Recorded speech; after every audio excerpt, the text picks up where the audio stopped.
Hello Internet. It's been a while. My bad. But I've got some stuff to talk about. So instead of trying to get individual videos out on their own, let's just catch up on some toys that would normally get no attention on their own. Starting with this LEGO Animal Crossing polybag, Maple's Pumpkin Garden. While I'm not the biggest Animal Crossing fan myself, I've played enough New Horizons to get the vibe. I enjoy it. It's a very comfy game with a lot of cute characters. But I also play a lot of Smash Bros, so I never want to see this guy ever again.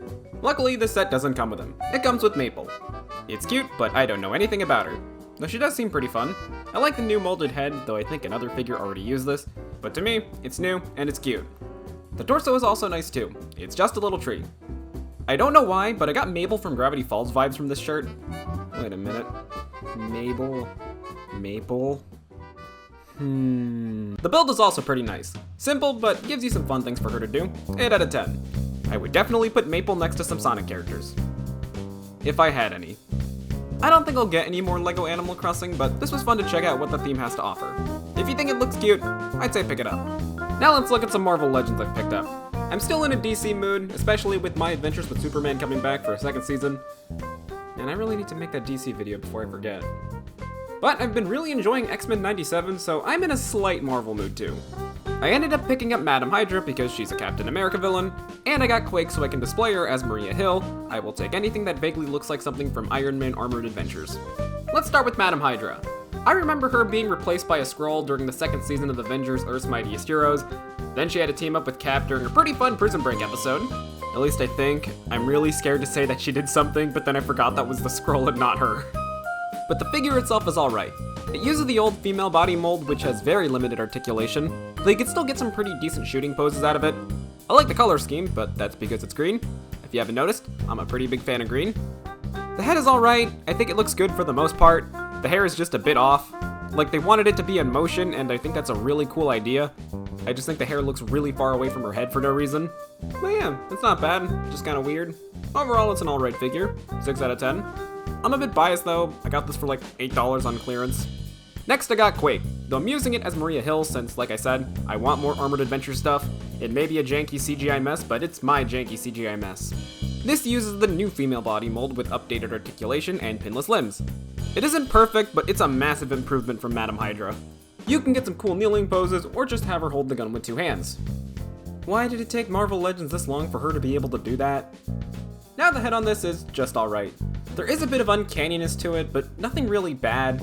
Same thing with Quake, nothing amazing, it's just alright. I think the figure is pretty fun. I like the generic shield look to it. Then I can just have her with Cap and make them look cool together. But this will definitely yell at Tony once we get a Mark III repaint in bright red and yellow. I really want that Armored Adventure suit. Though I do want to mention that I think the hand is a bit big. Look at her gripping hand compared to her open hand, it looks massive. Though it's probably just reused from something else, and that's why it's so big. She also has a belt, and that flops around a bit, but not as bad as Madam Hydra. Now I did have a pretty major issue. Out of the box, some of the joints were really tight. I managed to fix them and get them in a pretty good spot. But the right arm joint was so tight out of the box that I think moving it stressed the peg underneath that was holding it together. Like I said, it's in a good spot now, but I am being careful as I don't want to break the whole arm off. So yeah, it serves the purpose of being a shield agent who can shoot things. I can't say much about the Quake part of this figure as I have no idea who that is. I just like Maria Hill, and it's close enough for what I want. I like it, 7 out of 10. Though I am a bit biased as I also got this for about $8 on clearance. The last figure I want to talk about is John Walker Captain America from Falcon and the Winter Soldier. I think this figure is really fun. Even the box is based on action figures shown in the episode. It's a new sculpt using pinless limbs, which is always great. I like how solid the figure feels. Nothing is loose, but it holds a pose really easily. It makes it fun to just move around. Like all Captain Americas, he gets a shield, but this uses a clip. I like this, but I also hate it. I think it works great in theory, but in reality it feels like it'll snap if I look at it the wrong way. I just leave it on his back, which I think looks pretty cool anyways. Though be careful, I didn't realize all this red is painted on. I had him doing this grabbing the shield pose and I ended up chipping the paint. I would show you, but I forgot where it was and I would like to keep it that way. Now the head on this guy is pretty good. It looks like there is a head underneath it, and it looks like the character. He even comes with a second unmasked head. I think the masked one looks better. I think this is a really good head, it just doesn't really look like the character all that much. It looks like someone who's cosplaying the character versus the actual character. So like most Power Rangers heads. But I did want to try and see what this looks like on Ultimate Cap. It's a bit too small, Oh well, still a decent head. Now for a really mean downside, he has a holstered gun, but you can't take it out. It's sculpted to be stuck in there. That is mean. Let us have another accessory, Hasbro. But aside from that, I like this figure. I feel like this is what Square Enix wanted their Avengers game cap to look like with the more soldier-like suit, and I like it.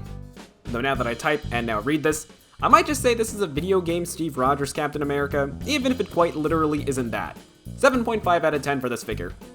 So those are some of the things I've gotten recently. I don't think any of these are big enough for their own videos, but I still wanted to talk about them for a little bit. Let me know what you guys think of this format. Also, let me know if I'm misremembering Earth's Mightiest Heroes and if I should watch that again. If I do, I might end up getting more comic-style Avengers or whatever's close enough to the show. Thanks for watching.